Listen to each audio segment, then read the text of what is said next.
Bir söz var. Aşı kordun başı aziz деген. Bırak başı kordun başı da kor eken. Aşı kordun başı aziz azиздин başı kor деген söz var. Kийинкиси туугандыкты бекемде. Бул хадис, бул мен айткан сөз эмес. Эгерде ден соолугум чың болсун десең, узак жашагың келсе, жашоомдо береке, бай болоюн десең, тууганың менен жакшы мамиле кыл деп атат. Тууган менен жакшы күндөрдө жакшы мамиле кылыш оңой эле. Кээде тууганың тоонун тескери кийип калат. Сага таарынып калат. Сенде тууганың жок дейт. Экинчи мага келбе, көзүмө көрүнбө дейт. Ошондой мезгилде сен жароокер болуп тууган сактап калсаң, сооптун кенчи ошол жерде. А бизде өзүлөшпөй атпайбы, эмне кылайын? Мен да тууган жок, бүттү ошо менен. Тууган тандап албайсың. Кудай Таала тууган кылып, аманат кылып берди, ошого кыянат кылып атабыз. Ошон үчүн туугандыкты бекемдештин жолу көп. Белек бер, жакшы сөз сүйлө, саламдаш, тууган күн менен куттукта, ооруп калса бар, салам айтса алик ал. Проблемасы барбы? Убактыңды бөл. Азыр өзү үчүн эле жашап калдык да. Кийинкиси тахажжуд деген намаз бар. Күн ортосунда туруп, же таң камал, азыр окуш оңой, анткени багымдат убактысы бир 7-лерде кирип атат лейлекте. О Бишкекте бир 6:40-тарда кирип атат. 6-да турсам тахажжуд. Бул багымдатка чейинки. Жайдын күнү албетте 3-кө чейин турушка туура келет. Түндөсү туруп алып туруп дуа кылсам, Кудай Таала мен үчүн ушу ысык төшөгүн таштап турду, ширин уйкусун. Деп ыраазы болуп сураганын берейинчи дейт экен да. Мен кантип Америкага кеттим? Америкага кеткен англис тилин билбейт элем мен. Араң үйрөнүп жүргөмүн. Орусчаны да жакшы билбейт элем. Бирок туруп алып сурай берет. Мен Кудай Таала, мен Америкага жөнөтүп койчу.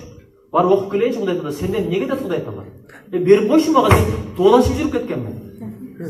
Азыр дуа кылган ушундай болуш дебиз дагы, Кудай берсең бер, бербесең өзүң бил дегенде дуа кылабыз. Жаш бала бизден бирдеге сураганда ыйлайт, тополоң кылат, аны сындырат, буну сындырат, акыры беребиз го. Кудайга да ушундай дуа кылыш керек. Кудай Таала бер деп атам, Кудай Таала берсең. Анан сага кыйынбы Кудай Таала деп сураган, берет Кудай Таала. Өзгөчө жаш буракта берет. Жаштын тилеги Кудай берет деген сөз бар го, анткени таза учурдагы дуалар тилектер кабыл болот. Оразадагы тилеги кабыл болот. Ошон үчүн тахажжуд намазда туган-туганга дуа кылса, же элге журтка дуа кылса, ошол кабыл болот, ынтымак билет. Белек бер. Белектин эки түрү бар, материалдык белек. Аялдар аз эле белегиңди алат, бербесең тополоң кылып жүрүп алат. Ар бирибиз шуба алып бергенбиз, ар бирибиз алтын, күмүш алып бергенбиз. Бечара апа эчтеке сурабайт да. Ападан алабыз, ошо аялга беребиз. Бул боюнча өзүнчө тема бир лекция окусам болот. Алтын, күмүш башка, машина башка, китеп. Азыр китеп белек бербей калдык. Ошо китеп белек берген болсок жакшы болот эле. Кытайдын жоолугу, Кытайдын калпагы, Кытайдын көйнөгү бир адам кийбейт, айланып жүрөт Кыргызстан боюнча. Бул көңүл эмес эле, Кытайдын экономикасы иштеп атабыз. Ошон үчүн ушу белек берген, ушу биздин капырагай идеясы бар. Эрге берип атканда калыңына манас эпосун кошо бергенди үйрөнсөк депчи. Каяктан азыр манас эпосун калыңга бердик деп сүйлөп атса, айтат, айнып калыптыр ана келип. Айныган бизби же китеп окубаган же ошо кишиби? Ушундай бир маданият. Анткени китеп эле окуп алсак көрөсүздөр. Өзүн өзгөрөбүз. Көп нерсеге акылыбыз жетип калат, көп нерседен өзгөрөбүз. Эки түрү бар. Бир материалдык белек, экинчиси руханий белек. Өткөндө бир Куран окуп атабыз го, ошол руханий белек. Бечара ооруп атыптыр, Кудай шифа берсин деп дуа кылып атабыз го, бул руханий белек. Куранды тирүү адамга да окуса болот. Азыр менин апам 68ге чыкты. Апама да Куран окуп койсом болот. Ушунун соовун апама арнадым деп. Садага берип туруп соовун арнап кой, ошол руханий белек. Зикир кылып туруп соовун арнап кой, ошол руханий белек. Артыбыздан дуа. Чындап. Өткөндө бир окуя болду, мына айтпайын дедим эле. Аял деген аял кээде келип турат да мындай, албуттанып. Же бар уюңарда ошондой эмес. Кимге айта аласыңар? Менин аялым 24 саат бою идеальный чеки-чеки дегендер барбы? Бул табигый нерсе. Эркек күнүгө орто эсеп менен 1000 сөз сүйлөйт экен. Аял 4000 сөз сүйлөйт. Эркек талаада бизнес кылып жүрүп, сабак өтүп атып, ушундай жолугуштарда достор менен аш жеп отуруп 1000 сөздү түгөтүп келет экен ашыкчасы менен 1,5-2,000 кылып. Бирок үйдө отурса аял кечке күтөт да, сүйлөшөргө эч ким жок. 4000ди кандап турат экен. Андан биз көбүнчө сүйлөбөчү да оозун жаап коебуз, андан маселе чечилбейт. Андан жок болуп кетпейт, эртеси 8000 сөз болуп калат. Бир жолу ушундай бир себеп болду. Аялым Ракуш манайы жакшы эмес, мындай. Бирдеме болсо эле от чыгып кеткен турат.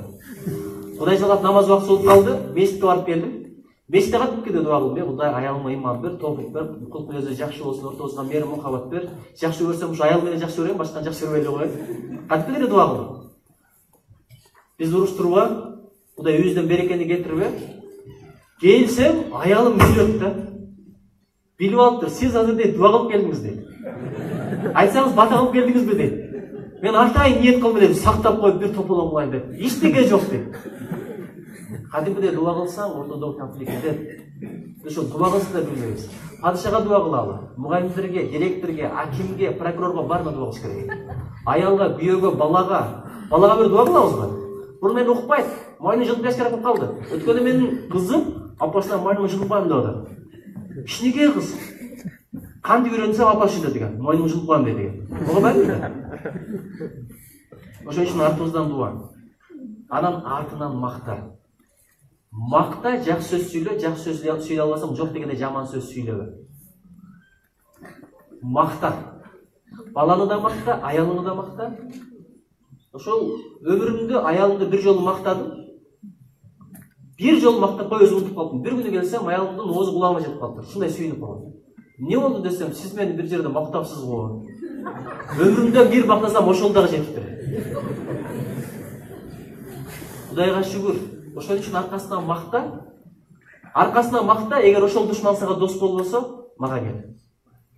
Биз көбүнчө тил менен душман табабыз. Анан көзүн көргөндө коркуп, тешиге кирип кетчүдөй болуп, бийиңге кирип кетчүдөй болуп. Себеби жүзүбүз беткарда да, уялып калганбыз да. Аркасынан соғып койгонбуз да, бетинде кандай жаксыңбы деген менен. Аркасынан мактасам, ошону ынтымак келет экен. 8-чи, жакшы жагын кара биригет, жаман жагын кара дейт. Анда жүрөк ажырайт экен. Жакшы жагын издесең жүрөк биригет, жаман жагын издесең жүрөк ажырайт. Эгер ниет кылып барчы, аялыңдын бүгүн кемчилигин издейм деп, миллион кемчилигин табасың. Аялдын бир кемчилигин айтчы, сен мындайсың деген, аял сен мындайсың деп жооп бербейт. Аял мынтип жооп берет. Сен мындайсың. Аялга каршы биздин уралыбыз антикрист болсо, аялдын бизге каршы келет. Ошон үчүн бирөөнүн кемчилигин издебе. Жакшы болтура, мен Японияда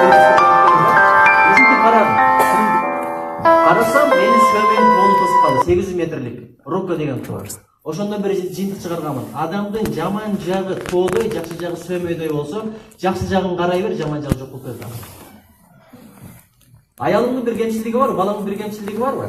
Ошонун тескерисин айт. Эгерде тентек болсо айт, менин элтпегим де. Сөз укпай атабы? Тил алчагым де. Ошентип берген, акыры ошондой болот, анткени сөздүн энергетикасы бар.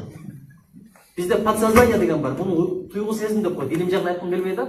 Туйгу сезим солдат сыяктуу. Кандай буйрук берсең ошону аткарат. Жагынан да кошуп айтып бериңиз жигиттер. Рахмат. Ошон үчүн подсознание деген ошондой нерсе.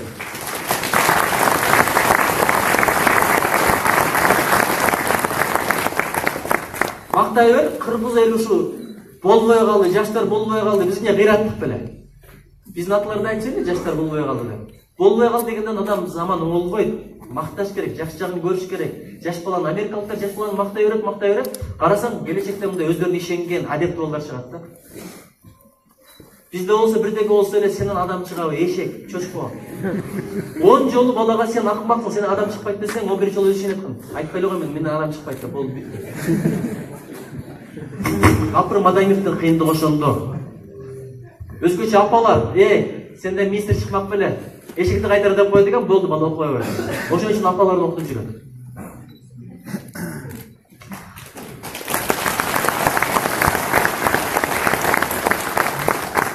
Дароо жемелебе. Бирдеги болсо биз дароо жемелейбиз. Дароо жемелесең, бир таксист экенин көрдүңөрбү? Ким көрдү өткөндө? 2 күн мурда. Кете экени болуп өтөрүлөчү. Көрдүңөрбү? Таксист урушкан адам өкүнүп калдыбы? Ошол менин чыгармаларымда биринчи жолу кино болуп тартылган ушул болуп калды. Мына эсте кайткандар болсо таксист деген чыгарма бар. Болгон окуянын негизинде. Bir ayal менен күйөөсү тынбай урушат экен да. Коштаса аябай бактылуу жашайт экен. Анан аялы күйөөсүн стажировкага жиберипти. Барып билип келчи. Булар тигил урушпайт. Качан көрсөң бирине бир сүйүү менен карайт. Ынтымактуу. Шунчалык бир манайлары жарык. Экөөбүз болсо отубуз күйүшпөйт. Анан барып конокко кирип алып карап отурса, Аялы вазаны тазалап аябай кымбат хрусталь экен. Телефон шыңырап калганда столдун четине коюп кетиптир да. Күйөөсү келип атып, байкабай, денеси тийип кетип, жерге түшүп сынып калыптыр. Аябай кымбат ваза экен. Эбилди азыр эми уруш чыгат. UFC, Майк Тайсон менен Эвандер Холлифилд деп аткан экен. Аял чуркап келиптир нар жактан. Азыр жайлайт деп атса, жаным кечирип койчу, мен туура маселе болуп коюпмун десе, жок. Көзүм жоктон баштап карасам, сокурга окшоп. Карабай сүз болгонун карасам да экөө, жок, мен күнөөлүү деп бирин-бири сурап экен. Бирөөнү күнөөлөсөң уруш чыгат, өзүңдү күнөөлөсөң ынтымак болот. Ушул нерсени дагы, ошон үчүн дароо жемелебеш керек экен, маселе ошондо. Кызмат кылуу, кийинки мезгилдерде кайненеге, кайнатага кызмат кылыш бул келди милдет эмес экен дегендер көбөйүп барат. Ооба милдетиң эмес. Кылбай эле кой. Кудай кааласа сен да келиң сага кызмат кылбай.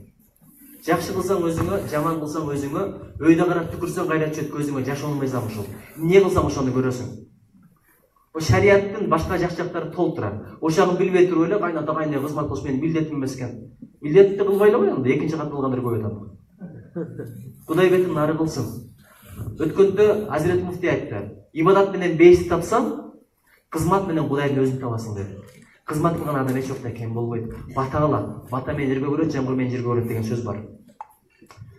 Жакшылыкка башканы алдыга төргөт деген сөз бар го кыздар. Сиз алыңыз, биринчи баштап бериңиз. Мына ушул максат коюлган нерсе. Өзгөчө бул жакта мен көп байкадым. Лелек тараптан, Баткен тараптан. Жакшы ат менен чакыр. Бизде бирин-бири шүдүңгүт деп чакыргандар бар. Шүмчүк. Маймыл дегендерчи. Балтабай. Болку дегендер бар бирин-бири. Болгон окуя. Кыздар классташ кыздар менен келатса, маймыл деп чакыртыр да бир дос. Анан жини келип мушташканы жүрөт экен, анан зор тутат. Анан бир учур келген тиги да бир кыздар меселеп турса, маймыл десе, оо деп коет дейт. Ого баары экен. Негизи жакшы ат менен чакыр, анткени сөз деген энергетика. Мал дей берсең адам бир күн малга окшоп калат. Кемчилдикте ачууланба, кимде кемчилдик жок? Менде толуп турат. Сиздерде жок кемчилдик. Кемчилдик толуп турат. Бир пайгамбар болгон эмес, калган бардык адам кемчиликтүү. Жумшак сүйлө. Кандай? Жашоодо кредо кыла турган, кебиз кыла турган десе, оозуна түшүп тилин көрсөтүп койт. Анан түшүнбөптүр да, ойлон, не деди? Өлүп барса дагы сурап туруп, эми түшүндүрүп коюңузчу, биз түшүнбөй калдык. Эртең бүрсүң түшүнбөй калып, бир барекет болбосун десе, оозумда тишим бар болчу, 32 тишим бардыгы сонун эле, бирок алар катуу болчу. Тилим калды, катуу тиштин бардыгы жок болду. Жумшактык катуулукту жеңет, жумшак болду деген экен.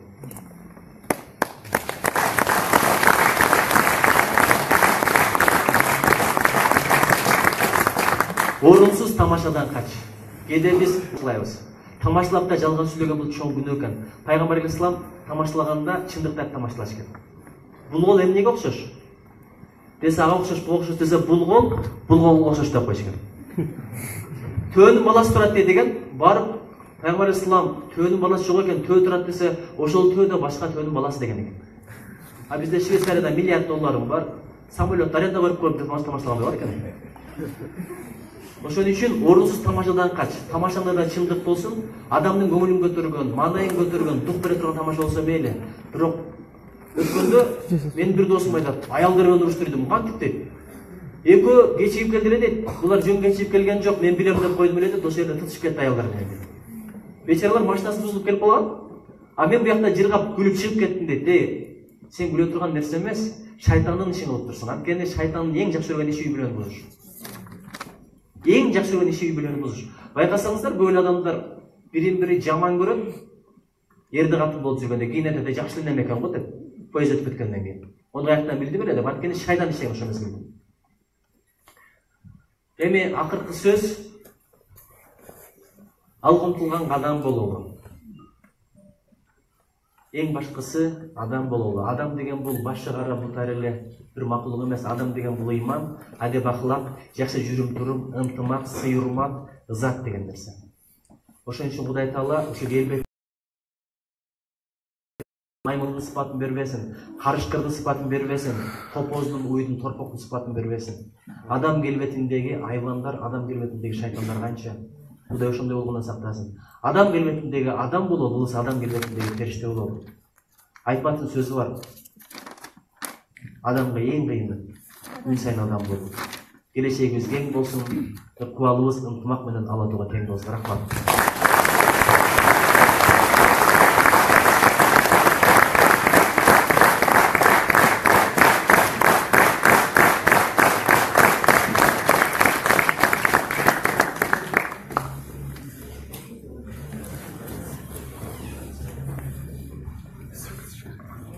Урматтуу ушу жыйындын катышуучулары, мүмкүнчүлүк болсо ушу 5-6 суроо алайлы, суроолоруңуздар болсо ушу айтылган тематика боюнча сиздер бир үйрөнөйүн деген суроолоруңуздар болсо, сурагыч кол көтөрүп эме кылсаңыздар, анан буюрса эң жакшы суроого ушу биздин центрдин атынан ушу Япон керемети сыры китеби ушу белек болсун, Хорошо.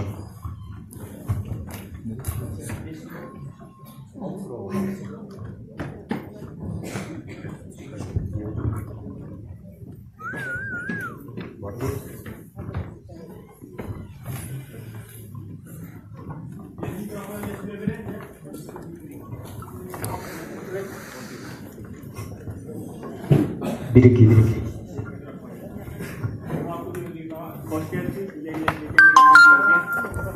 Rahmat.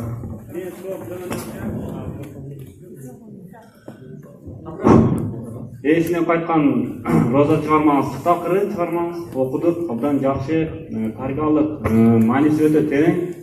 Рахмат шығармаңызға. Бұл шығарма шындығы жашаудан алынған ба?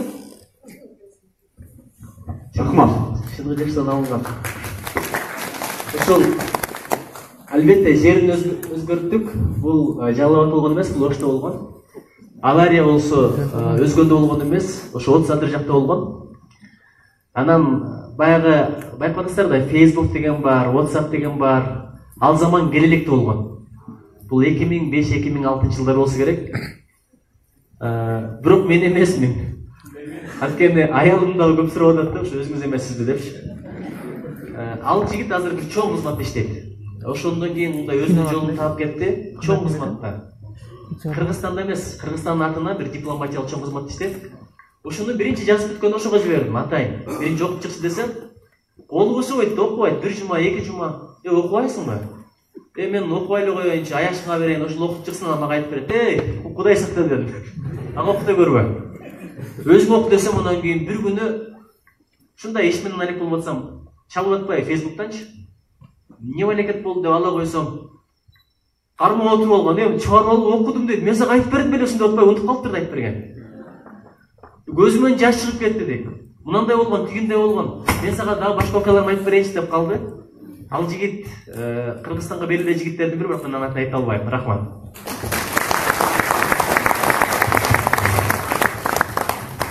Саламатсыздарбы? Келип бергениңиз үчүн ыраазычылык билдирем. Анан мен мындай суроо берейин дедим эле. Мен Япон кереметинин сыры деген китепти окугандан кийин кантип Японияга барсам болот? Ошол жөнүндө көп ойлонуп атам. Анан Акимбек агайга дагы бир суроо бергим келип жатат. Мен өзүм Лейликтенмин. Бирок бир дагы Гапыр агайдын семинарына катышкан эмесмин. Аны Лейликте болгонун уккан да эмесмин. Менен сурайт, сен Лейликтен экенсиң, Гапыр агайдын семинарына бир жолу болгонсо да катышкансың, ушунчалык күчтүү агай дейт. Жок, мен катышкан эмесмин деп жооп берем да. Эмне үчүн? Себеби дегенде, ал агай менен бизде бир дагы жолдошуулар болгон эмес. Мисалы, мен өзүмдө болгон эмес. Анан эгер мен агайга бара турган болсом, ал агай бош эмес болот. Же башка жакта болот, же өзүнүн иштери менен алек. Чоң рахмат. Убактта аябай актуалдуу суроолордун бири болду. Себеп дегенде мен жана сөзүм башында айтып кеттим эле. Азыр ушу информационный век, то есть маалымат кылымы деп койдум. Анан эми биз ар дайым эле ушу иш-чараларды уюштурганда тийиштүү адамдарга айтып коебуз. Андан сырткары биздин өзүбүздүн ушул Facebook баракчаларыбыз, Одноклассник баракчаларыбызга баардык информацияны жайып турабыз. 1 жума алдын, 10 күн алдын, чтобы сиздерге информация жетсин, мүмкүнчүлүгүңүздөр болсо келип катышыңыздар деп. Анан мен ойлоймун, ошондуктан баягы биз телефондорубузду, смартфон телефондорубузду бир гана ушу Асан Үсөн менен сүйлөшкөнгө, Гүлзина менен сүйлөшкөнгө эмес, балким бир аз маалымат издегенге да колдонсок. Ушундай мүмкүнчүлүктү. Ошого менин сунушум ошо азыр Facebook'ка катталып койсоңуз болот, ушундай иш-чараларды бөлүшүп турабыз. Андан кийин балким ушу директорлоруңуздардан, мугалимдериңиздерден талап кылсаңыздар, мен ойлойм уюштуруп берет обязательно. Гапыр агайды айтып атасыз, Гапыр агай ушу көлдөн алып кетип атат адамдар келип. Ноокаттан алып кетип атат, өзгөндөн алып кетип атат. Жүрүңүз, биздин балдар менен сүйлөшүңүз, бөлүшүңүз, ушу өзүңүздүн эмгектериңиз менен бөлүшүңүздөр деп. Анан агай туура айтты, баягы колдо бар алтындын баркы жок дейт да. Вот ошондуктан балким мен сунуш катары директорлорго айтып кетем. Айыл өкмөт кылып Гапыр Мадимов агай менен уюштуруп берсеңиздер болот. Бизге кайрылсаңыздар, биз Кыргызстанга ушу белгилүү болгон адамдарды алып келип беребиз. Мисалы үчүн ушу Сүлүктү шаарында аябай чоң иш-чаралар болуп атат. Сунуш түшүп атат. Агайлар менен чогуу барып сүйлөшүп келип берип атабыз. Мен ойлоймун, чогуу кызматташып иштесек, мындай иш-чаралар көп уюштурабыз. Рахмат.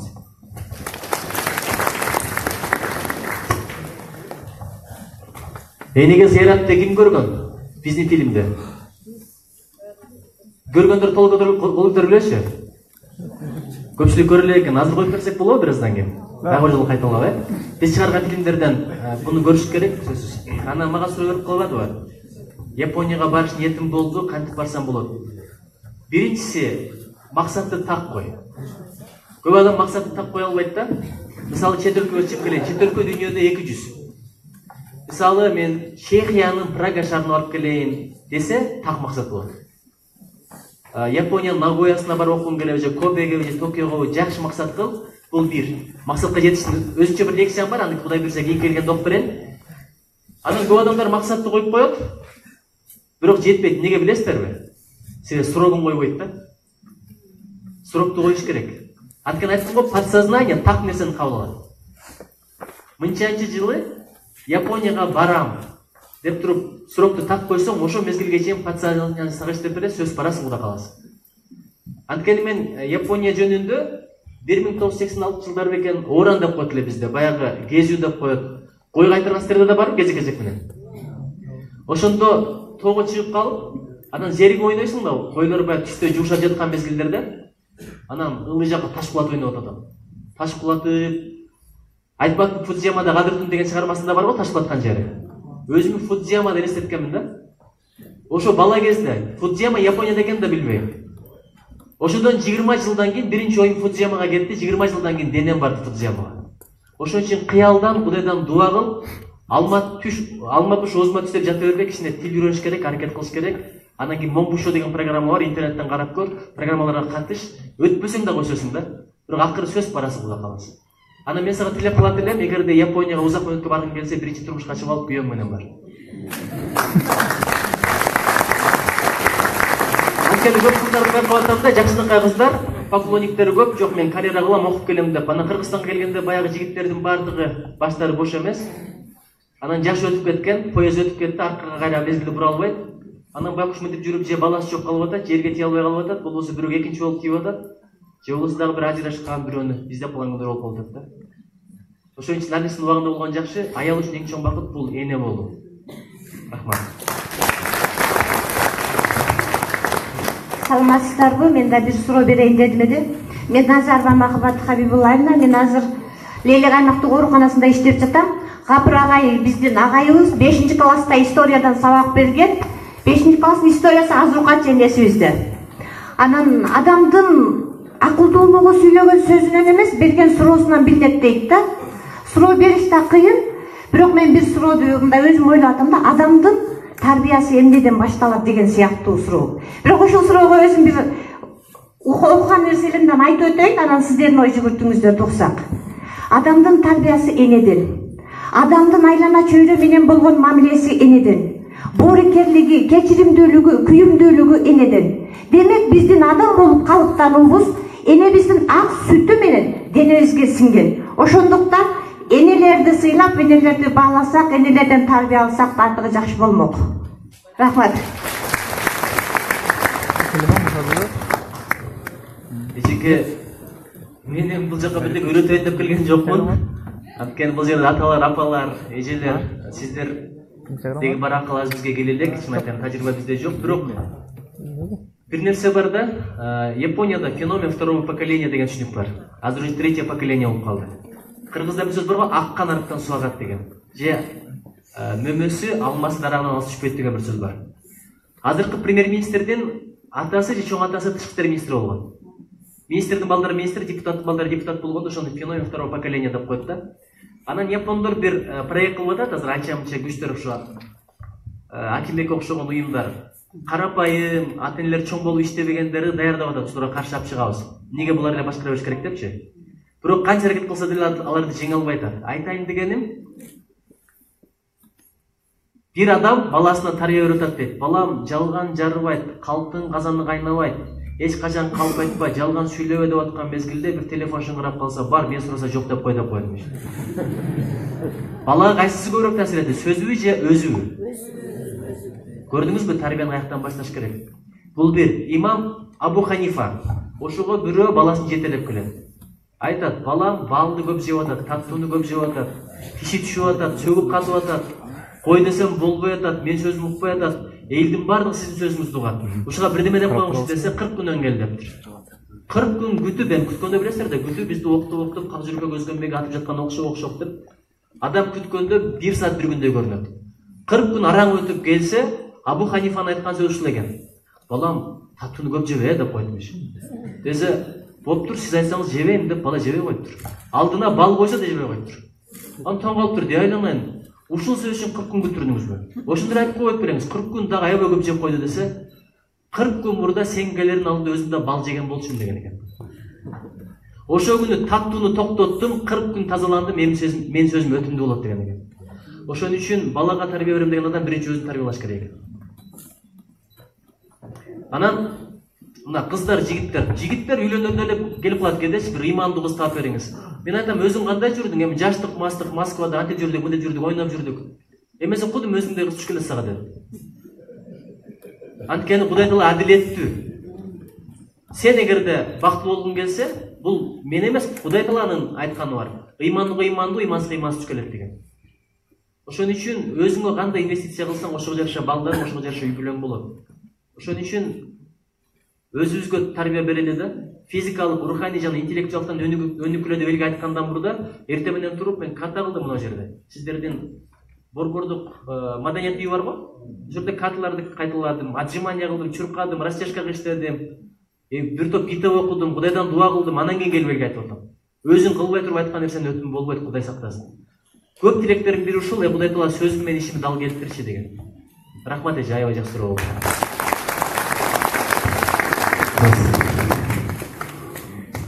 Урматтуу Нуржигит мырза, жана бүгүнкү ушул жыйынга катышуучулар, менин биринчи суроом, Нуржигит мырза көптөн бери сизди телевидениядан массалык маалымат каражаттарынан угуп жүрөбүз.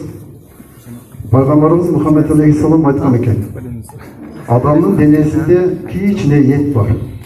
Ошол эттин аты жүрөк деген экен да. Эгер ошол жүрөк таза болсо, бүт дене таза болот депчи. Эгер ошол жүрөк таза эмес болсо, бүт адамдын денеси харам болот.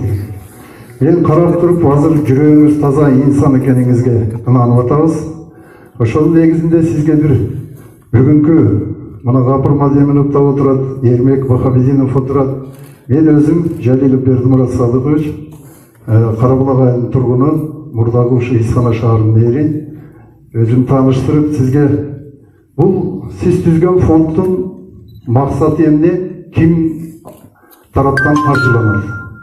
Анан экинчи, Кыргыз Республикасында 70ден ашык медреселер бар деп атат. Медреселердин азыр акыбалы кандай? Биздин мамлекет өзүңүз билесиз, Конституция, Кыргыз Республикасынын Конституциясы боюнча светтик мамлекет. Дин менен биздин азыркы убакта ошо мына Ишеналы Арапов айткан, өзүңүз билесиз, теологиялык колледж ачылган.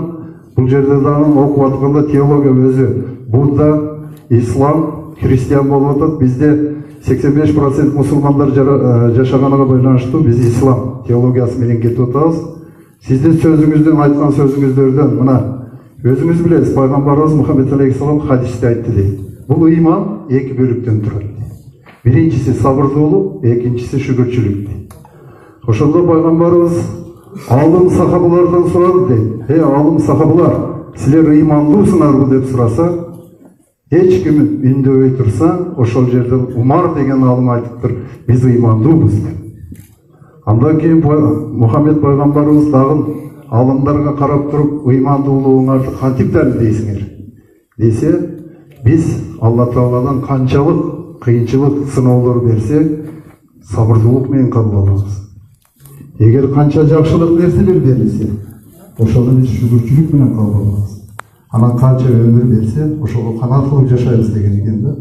Ошо сиздин азыр айтып кеткен семинарыңызда мен бир нерсеге суроо өзүмдө пайда болду.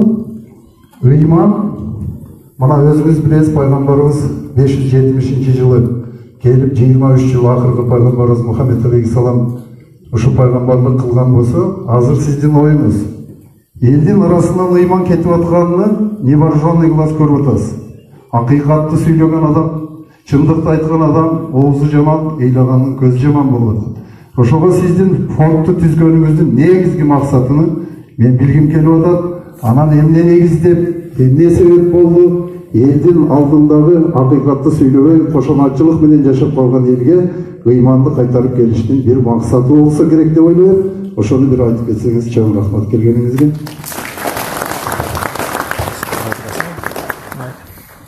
Алла разы болсын, аксакал. Аябай дин боюнча маалыматыңыз кенен терең экен. Ыйман фондун мен түзгөн эмесмин. Мурдагы президент Алмазбек Шаршенов түзгөн. Ал мезгилде мен президент аппаратында бөлүм башчысынын орун басары болуп иштеп атканмын. Бирок тилегим, максатым, аракетим башка болчу, бир өлкөгө элчи болуп кетейин деп аракет кылып аткамда. Эми аракет кылбаган деле эмесмин, негизи тилегим ошол болчу. Анткени дагы бир хадис бар. Эгерде адам суранып, жалынып, ортого киши салып, пара берип, кызматка барса, Кудайдын жардамы болбой калат. Өзүнөн өзү оң келген иште бир Кудайдын жардамы бар да. Анан эле бир күнү ыйман фондуна да киши издеп атканбыз, жаңыдан түзүлгөн да.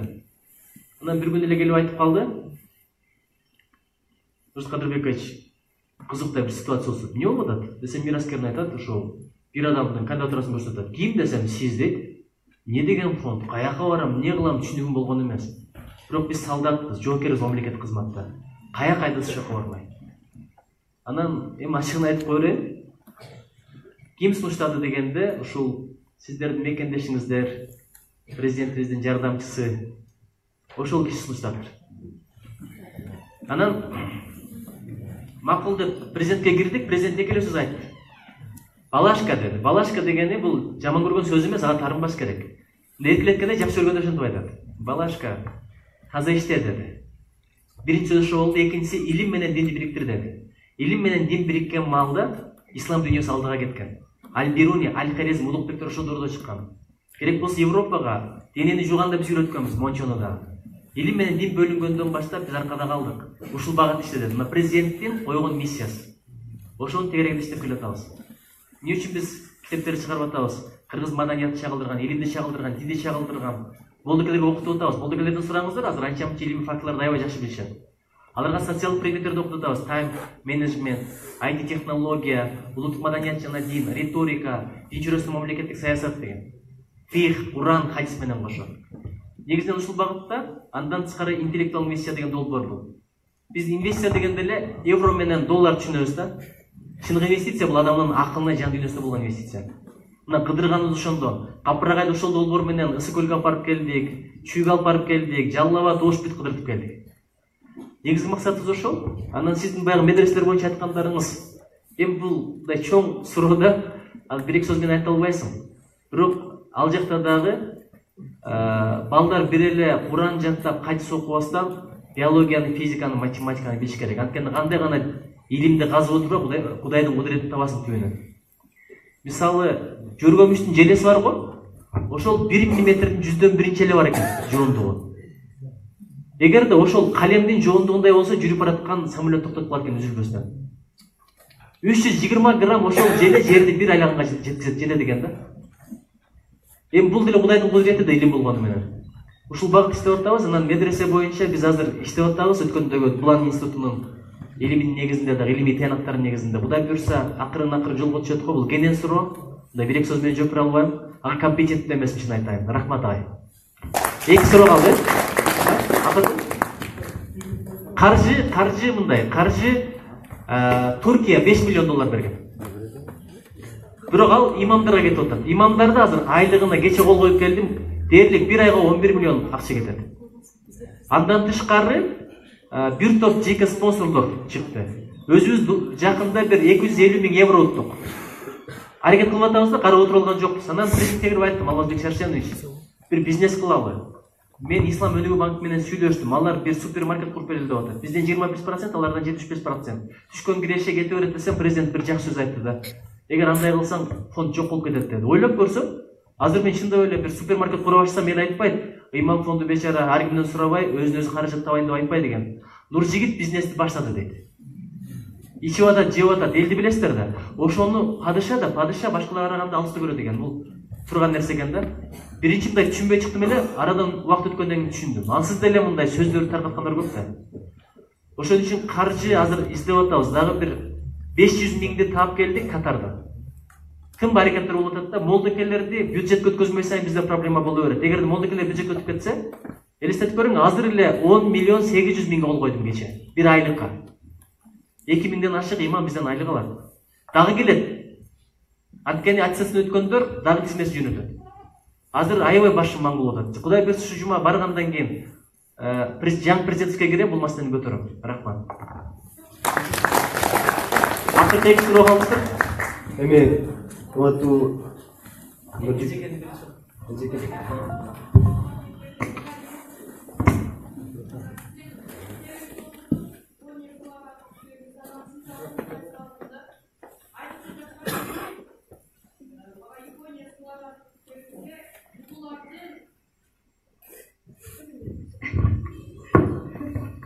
Япония сырлары аттуу китебимизде жаккан жери бугулардын Японияда жөндөн жөн эле адамдын алдыда коркпой жүрө бериши. Анан Нуржигит ага мынтип айтыптыр да, биз дейт бугуларды дейт жаратылыш менен топтуу мамиледе болуш керек деген жети осуятыбыз бар, бирок жети осуяттын ошол бирөөсү Японияда бар экен дейт да. Анан мен аябай таасирленип, дагы көп мисалы уурулуктун эң жаман адат экендигин көрүп таасирлендим дагы. Дагы көп нерсени окудум дагы. Окуп отуруп анан мен бир нерсеге мындай жыйынтык чыгардым да, ушундай Нуржигит агадай болгон жигиттерибиз бар экен, Кудай кааласа Кыргызстандын келечеги кең экендигин түшүндүм да. Биз ойлонбой эле жашасак болот экен, Нуржигит агабыздай болгон агаларыбыз көп болсо экен деген ниет кылдым да.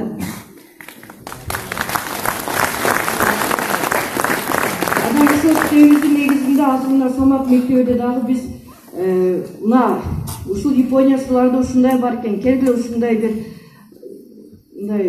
бир адат жасайлы, ушундайга үйрөнөлү деп сизге бир өзүмдүн гана чоң ыраазычылыгымды билдиргим келип отурат да. Бул жерде суроо эмес, ыраазычылык билдиргим келип атат. Ошол сиздин сөзүңүздү мен сүлүктүүдө окугам. Анан ошондой бир сөзүңүз бар эле да, Кудайдан эмнени тилесең ошону берет депчи. Биз мугалимдер Кудайдан көп нерсе тилейбиз.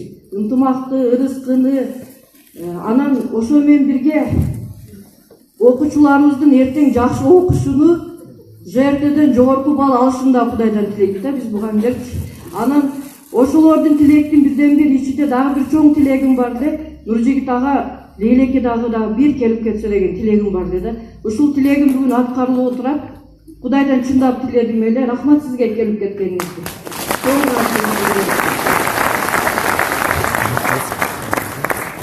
Эмнеге бир эле жол деп койдуңуз? Бул жерди мен аябай жакшы көрөм. Эми камераны өчүрүп турчу. Мен 2002-жылы келип 1 ай жашап кеткенмин. Ошого чейин элдин журттун мага бир эле сөзү бар эле. Качан көрсө айта беришчү да, артап кетсиң го деп. Ошол эле адам бир жумадан көрсө артап кетсиң го. 2 жыл бою элестетип көр, бир эле адам кайрак эле жолу эле артап кетсиң го. Биринчи уккан сөзүм ошо болчу. Анан ойлочумун, дальше некуда болуш керек эле депчи. Лейлекте 1 ай жүрүп кеттим, барганда бир жолу уктум да, мындай агарып калсың го, толуп калсың го дегендейчи. Анан кийин эми чын айтайын, элди аябай жаккан, адамдардын мүнөзү, пейили, адеби. Анан ойлогом да, бул күйөө боло турган жер экен деп ойлогом, чын айтайын. Бирок эми тагдыр деген такыр башка нерсе да, Кудай биздин колубузга бербептир тагдыр дегенди. Ошондо планга киргизгенмин. Неме? Табылды, муну камерадан өчүрүп коёт. Мен аялымды кээде көрүп турат интернетте. Анан бир тамашалап ыр жаздым эле. Өзүм Каралжыдан болом. Каралжыдан кыз албагыла деген сөз бар да. бар экен да, мен каяктан билейин. Анан бир күнү Facebookка чыгып калды, Каракулжадан кыз албагыла. Карасам мен бүт каракулжалык кыздар комментарий берип кеткен, бизге асылбагыла, тийишпегиле, өлүп кеткиле, ал эле билели биз укмушпуз, асманбыз, жерибиз, айыбыз, күнбүз. Анан кийин эки куплет жазып койдум. Чындык менен кошо жашайт жалгандар, чындыгында ар башкача жандар бар. Каракулжа кызын алба дегенде айтса керек сүйүп жетпей калгандар. Каракулжа кызы гүлү бийиктин, Каракулжа кызы шамы биликтин. Үйлөнүүгө тоонун чүрөктөрүнө духу жетпейт анча-мынча жигиттин. Үчүнчү куплетин жазып бирок койгон жокмун.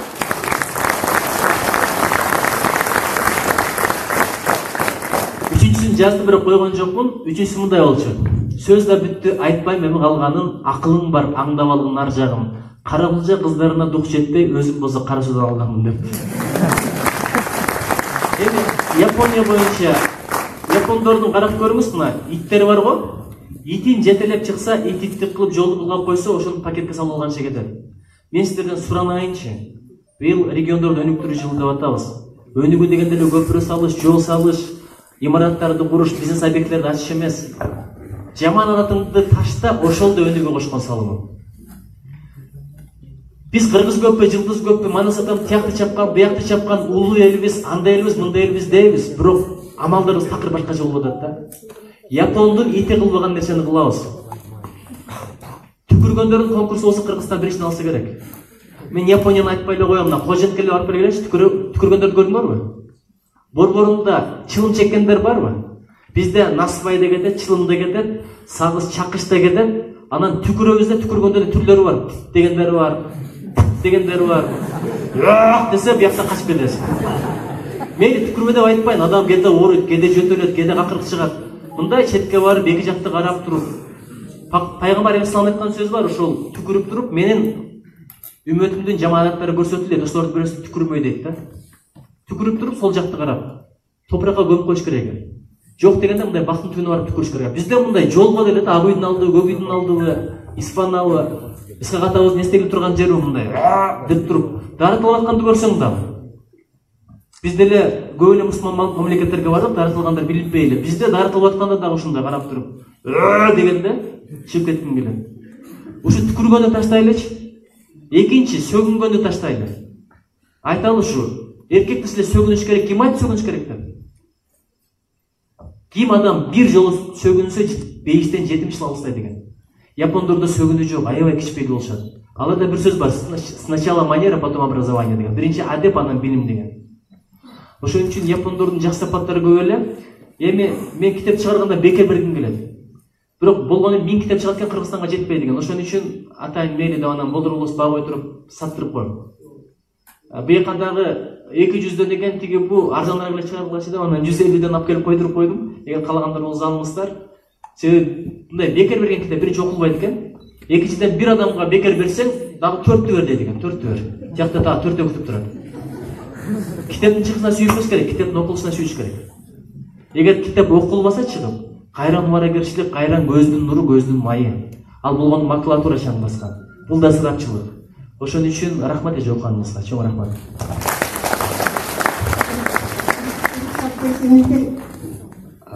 Бир мынт эжеке, ушу акыркы суроодо алайлы, убактыбыздын тартыгына байланыштуу. Ошо эжекеге берейик, микрофонду жүктөп. Бул жакта эжеке. Кечиресиздер, мен бузуп койдум үчүн. Менин жашым 70-тен ашкан кишимин, пенсиядагы. Бирок мен бул жерге келишиме мынау неберем, анан кийин Нуржигиттин китептери болду да. Анткени мынау белек жөнүндө да сөз болуп кетти. Бул жерде айта турган нерсе көп болду. Бирок ошонун ичинен мен убакытты албай, эмеген белек жөнүндө сөз болуп кеткен. Мен караганда эң жакшы алган белегим ушул китеп болду да. Мен мага неберем ушул китепти белек кылып берди эле. Мен бир түндө атабай окуп чыктым. Эми мен муну менен эмне айткым келет? Мен аябай окумалмын дегим эмес. Жанагы китептин элге жеткирип, ушул биздин элдин эмесин туйгусу менен жазылган үчүн мен өзүмдү вообще Япония өлкөлөрдүн ичинен менин идеалым болсо, ошо Японияда аралашып жүргөндөй сездим да. окуп атып. Ошону айтып мен сизди мактагандан алысмын. Бирок ошого жеткирип жазганыңыз үчүн чоң рахмат. Биринчиси. Экинчиси, убактыңызды бөлүп ушул уюштуруучулардын эмесине кирип биздин эл менен жолукканга келгениңизге, биздин балдарга тарбиянын башатынан сөз кылып бергениңизге чоң рахмат. Анан ушул сиздин катышууңуздан пайдаланып ушул небереме да чоң рахмат айтып, келечекте ушул отурган балдар келген максаттарына жетишсин. Ушул эрмектей, мен мисалы үчүн эрмек балам менен да сыймыктанам да, ушу биздин Лейлектен барып Япониядай жерден туз ичип, ошол жердин маданиятын өзүнө сиңирип келди деп сыртынан көрсөм деле сыймыктанып жүргөнмүн. Мына экөөңүздөр болуп отурганда вообще зал жарык, жүрөк дагы жарык да. Мындайча айтканда, тарбиянын башаты ушу баладан болуп аткандан кийин балдарды жыйып алып сүйлөшкөнүңүздөрдүн өзү чоң эме. Ушуну уюштургандарга да чоң рахмат. Ушуга кулак салып келип, ушунча эме маек куруп берген сиздерге да чоң ыраазычылык. Ата-энелерден, бизге окшогон карылардан эми эң менин суроом призге эмес, мени кыйнаган эле суроону бергим келет. Мына акыркы сурооңуздар эмес, мен ага кирбеймин. Мага приздин кереги жок. Мага сиздердин өзүңүздөр приз. Сиз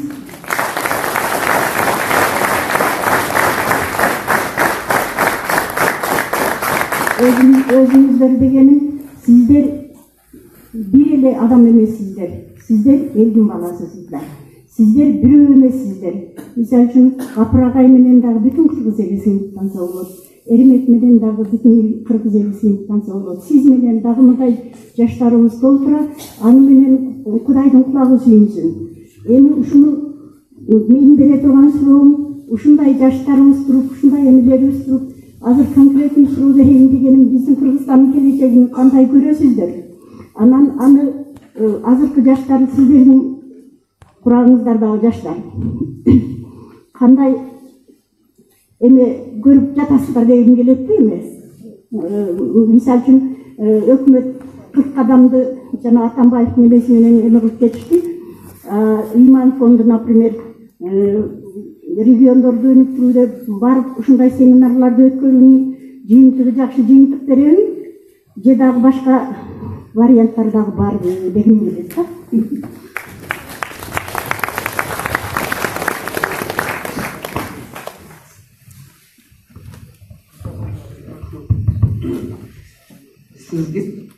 Сизге эже чоң рахмат мынау айткандарыңызга, суроолоруңузга. Анан мен арасында бир тыныгуу кылып 5 мүнөт сыртка чыгып келдим, Нуржигит. Ал жакта сиздердин көргөзмө менен кайрадан таанышып келдим да. Анан мына залга айтмакчымын, азыр эже сиздин сөзүңүзгө да жооп беребиз. Нуржигит өзү да жооп берет. Урматтуулар, айрымдарыңыз көргөнсүз, көргөн эмессиз, мындай өтүп келгенсиңер шашып бияка кирип. Азыр чыкканда кайтадан ошо көргөзмөнүн алдыга баргыла. 14 наамдагы оригиналдуу китептер турат да. Табигат сырлары деген не бир сонун китеп турат ал жерде. Жусуп Мамай деген китепти мен көрүп келдим азыр дагы. Анан эң бир жакшысы ошонун ичинде жана айткан Абдырайым Шама деп турат. Абдырайым Шама ошол Кыргызстан боюнча эң имандын жарчысы болгон акындарды топтоп туруп Нуржигит Кадырбеков «Иман жарчылары» деген китеп чыгарыптыр. Азыр бул жерде барбы, ал жерде жокпу эме? Ким? Акимбек? Бар. Барбы алдыңарда? «Иман жарчысы». Айланайыңдар, ал китепти мен бир жерлерде 1000 сомго талашып алганын алдык көрдүм да, 1000 сомго талашып. Азыр айтып атат, арзан эле кылып 150, 200, 250 деп койдук деп. Ошого бир мынандай адат бар да, мен да кээде айтам, биз мындай менталитетти бир аз өзгөртсөк жакшы болот. Кымбат Кытайдын товарларын алсак эчтеке болбойт. Отуруш жыйын компанияларга 1000 сом кетсе эчтеке эмес.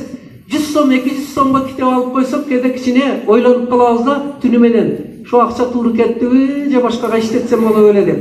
Келиңиздер, шу китеп алууну адатка айлантырайлы.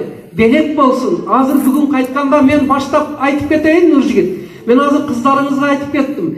Биздин мектепте 2 жолу 50'den 100'dü aldık. Her bir okuyucumuzun kolunda Yapon keremetinin sırrı var. Hazır oşo kitebinizde okup suktangан балдар мына такси менен жетип келди кууп. Мына жерде көп мектептин жетекчилери отурат. Анан рахмат, мына Ирсалат Сайфина, мектеп окуучулары, жетекчилер биздин районубуз барлыгын алып келиптирлер. Сүлүктүнүн каранасы отурат. Биз качан гана балдарды китеп окутсак, китепти алдырсак, анан кийин өзгөрөт да. Рекет дейбиз, тоноп кетти дейбиз, ошонун бардыгы рухий жакырчылыктан болуп жатат деп ойлоймун. Мына ушуга мен сиздерди чакырам, азыр сөзсүз ошол жерге бир барып туруп, ырымдап туруп бирден жок дегенде мен коенди 10 заказ бердим. 10 заказ бердим. Жок дегенде ушу бирден алсаңар менимче өтө жакшы болот. Анан дагы бир жакшы жагы, мына каражат кээ бирөөлөр ойлошу мүмкүн да бул каяка кетет экен деп. Мына энди сиздин сурооңузга жооп эже, мен билеримче айтайын, анан өзү дагы жооп берет.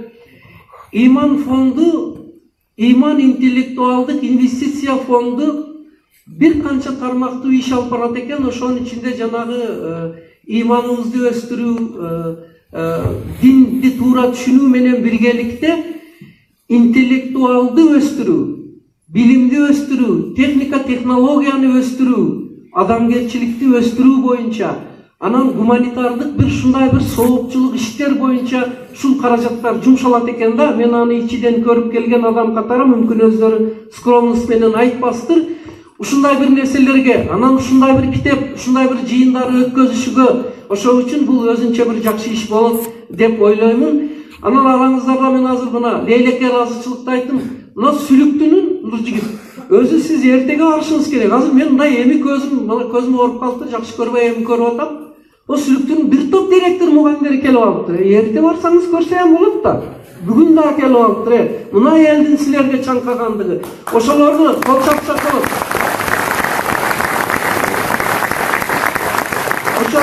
Бахар Жалилович, Ирсалат Сайфина, мугалимдер, окуучулардын көңүлүн ушундай жака бурганыңыздар, бул сиздерге дагы чоң сооп болот. Сөзүмдүн акырында бир жакшы кабарды жарыялап коеюн. Кыргызстан боюнча жылдын мыкты гороноосу деген наам чыгыптыр.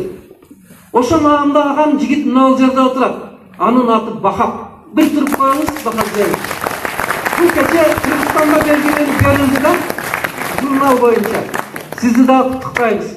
Мына ушуну мен сиздерге айтмак элем, мынауну уктуңуздар азыр. Бул азыр Нуржигит айткан сөздөр мен жана илмийден качып жөнөкөй тил менен сүйлөйүн дегенде илмийди да кошуң дедим. Бая аудиторияны абайлап жөнөкөй тил менен сүйлөдү. Кээ бирөөлөр ойлошу мүмкүн бул эле жөнөкөй эле нерсени айтып атат да деп. Бирок өзү улуулук жөнөкөйлүктө. Ошол сөздүн кудурети бар, сөздүн күчү бар, сөз ааламда жүрөт экен деген сөздөр, не бир улуу сөздөрдү азыр Нуржигит айтып кетти. Сиздерди билбейм, мен мына кагаздын төр бетиге жазып алдым да азыр. Төр бетиге жазып алдым. Ошол үчүн мына алгандарыбызды таберик кылып, ар бирибиз айылыбыз, көчөбүз, жамаатыбызга жеткирсек, жакшылыктын биз дагы жартысы болобуз деймин. Рахмат сиздерге. Нуржигит ушундай жыйындарга албетте сиз бошобойсуз, бирок Акимбек, Эрмек ушу иштеп турса Бахап, мындан ары биздин горонообуз, районубуз, сиз башка жака бир жылда бир барсаңыз, Лейлекке 1-2 жолу келип турсаңыз болот дейм. Анткени сиз Разак менен Абдырайым Шаманы көңүл туткан адамсыз, бар болуңуз. Рахмат агай. Эгерде радиону жүргөндөр болсо билсе керек, мен түзөтүлгө чыкканда деле көп айтам да, Лейлекте бир мектеп бар, Капыр агай деген. Анын мындай сөзү бар, мындай долбоорлор кылып атат деп. Аны мындай өзүм пландап чыкпайм, бул айталы ошол мезгилде берет да. Анан бир жолу бир киши менен сүйлөшүп отурам ак үйдө. Ал мезгилде премьер-министр Темир Аргенбаев болчу. Менин кумирлерим Темир Аргенбаевдин инсандар эмес, булар да бир ооматтуу кишилер. Менин кумирим бул замандагы кумирлерим. Капыр маданияттуу адамдар. Деп айткан киши бар. Ал жолдушта мындай күбө, ак үйдөгү мындай чоң кызматкер, аябай жакшы тааныйсыздар. Ошол киши менен сүйлөшүп отуруп, эмнеге мындай көңүл бөлбөйбүз? Мен барып келдим, ойлоп турмун да, мектеби болсо эми Лейлектер атайын бир мектепке көбүрөөк акча бөлүп, жакшыраак шарт түзүп берсе керек деп туруп барып алыптырмын. Анан барганда көрбөдүм, тончун отурганын байкуштук. Түнкү саат 11-де бардым. Эмне эжекен суроосуна жооп. Анткени агай олимпиададан балдарын алып чыкты. Мен ойлоп турмун, жакын эле деп аябаңыз турбайбы? Тажикстан менен өтүш керек экен, бирок биз буяк менен бардык. 80 километр ошо 70-80 километр. Аябай бир топто бардык түнкү саат 11-де. Тарбияны караңыз, бир дагы бала кетпей жеңүүчүлөрдү күтүп отуруптур. Түшкөндө ушундай кол чаап тосуп алышты, желек менен.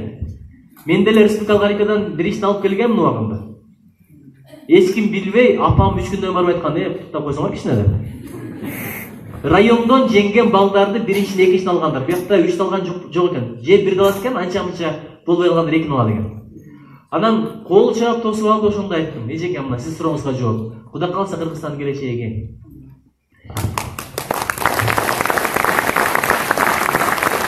Ушул боюнча бир нерсени айтып берейинчи.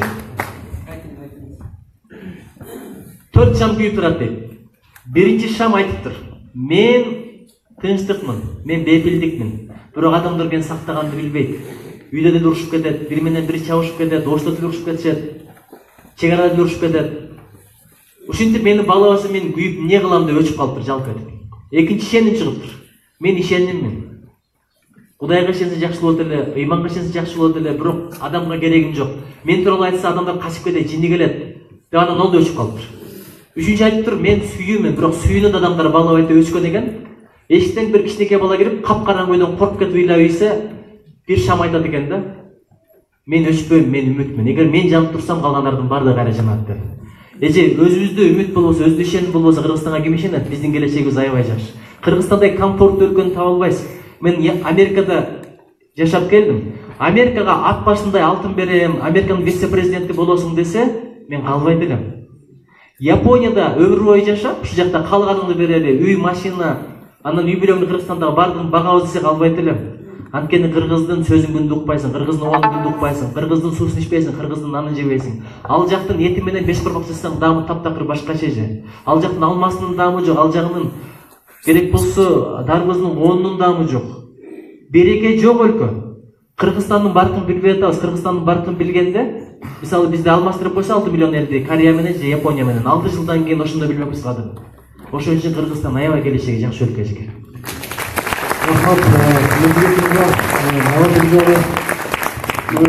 Мен көрдүңүздөр, урматтуу катышуулар, чындыгында Нуржигит бүгүн эмнеси менен күчтүү. Япондордо макалы бар. Сенин мыкты куралың, сенин мыкты ой жүгүртүүң. Мындайча айтканда, бүгүн Нуржигит эмнеси менен күчтүү. Ал өзүнүн акчасы менен, же таанышы менен, билиши менен күчтүү эмес. Ал өзүнүн ой жүгүртүүсү менен, өзүнүн билими менен, илими менен күчтүү. Сиз бул эмгегиңизди дагы бир жолу мына көрүүчүлөр менен Нуржигит мырза тастыктап көрүп отурабыз. Чоң рахмат. Эми Акимбек азыр мүмкүнчүлүк болсо ушул Имам фондунун жакшы бир ролиги бар аябай. Ошону коюп берсек, анан кийин жыйынтык сөз кылып жыйынтык айтабыз. Эми баягы миңнеше да бир нече дубай кылган дебеңиздер. Биз бир топ фильмдерди тарттык. Элибиз аябай шашылыс, иштери көп. Ошон үчүн биз кыска кино тартып атабыз. Эң узагы 14-15 мүнөт. Калган 9, 7, 8, 10 мүнөт. Ошол кинолордун бири Энеге зыярат деген. Болгон окуянын негизинде. Ошону көрүп коюңуздар, андан кийин жыйынтыктан дагы кийинки жолугушканга чейин деп турган коштурсак болот. Азыр кинону көрөсүздөрбү? Коюп берелиби? Кинону көргөндөн кийин кимде кандай өзүнчө суроолор болсо, жекече кайрылып сүйлөшсөңүздөр болот.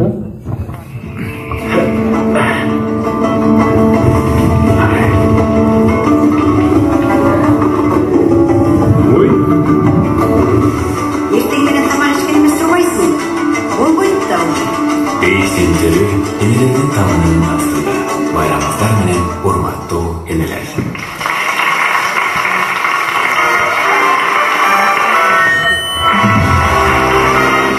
Анда берсе бүгүнкү жарыштын жеңүүчүсү сахнага чакырмакчымын. Эне жөнүндөгү эң мыкты социалдык ролик номинациясынын жеңүүчүсү Самат Кадыр уулу.